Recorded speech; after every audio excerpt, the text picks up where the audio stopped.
এক দফা দাবিতে নীলফামারীতে কর্মবিরতি পালন করেছেন সরকারি বেসরকারি হাসপাতালের নার্স ও নার্সিং ইনস্টিটিউটের শিক্ষার্থীরা।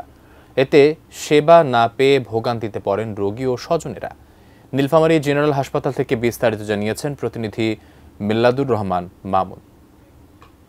গত 30 সেপ্টেম্বর থেকে নার্স এবং মিডওয়াইফারি অধিদপ্তরের যারা কর্মকর্তা কর্মচারী বা সদস্যরা আছেন তারা কিন্তু এক দফা দাবিতে, অর্থাৎ এই অধিদপ্তরে পরিচালক, মহাপরিচালক সহ অন্যান্য যে পদগুলো আছে সেগুলোতে ক্যাডার কর্মকর্তাদের বাদ দিয়ে তাদের মধ্য থেকে পদায়ন করার দাবি জানিয়ে আসছে। এবং এরই ধারাবাহিকতায় নীলফামারীতেও কিন্তু গত কয়েকদিন থেকে তারা বিভিন্ন ধরনের কর্মসূচি পালন করে আসছে। আমরা এখন আছি নীলফামারী জেনারেল হাসপাতালে। এখানে আমরা দেখছি যে সকাল 9টা থেকে দুপুর 1টা পর্যন্ত নার্স এবং মিডওয়াইফারি সংস্কার পরিষদের ব্যানারে সদস্যরা কর্মবিরতি পালন করে আসছেন। তো আমরা এই মুহূর্তে একজনের সাথে কথা বলবো।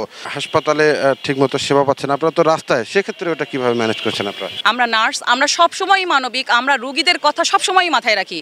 আমরা এখানে আসলেও আমরা জরুরি স্কোয়াড ঘোষণা করেই আমরা এসেছি।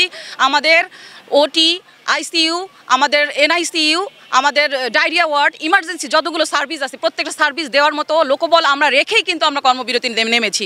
আমরা চাই না রোগীদের কোনো ভোগান্তি হোক। আমরা একদিনে কিন্তু এই কর্মবিরতিতে আসি নাই, আমরা দীর্ঘ 1 মাস ধরে বিভিন্ন রকমের বিভিন্নভাবে তাদেরকে বার্তা দিয়ে যাচ্ছি যে আমাদের যে দাবিটা, আমাদের অযৌক্তিক কোনো দাবি নাই। তারা রোগীদের সেবা করতে চান, তারা চান যে দ্রুত তাদের যে এক দফা দাবি আছে সেটি সরকার মেনে নিক।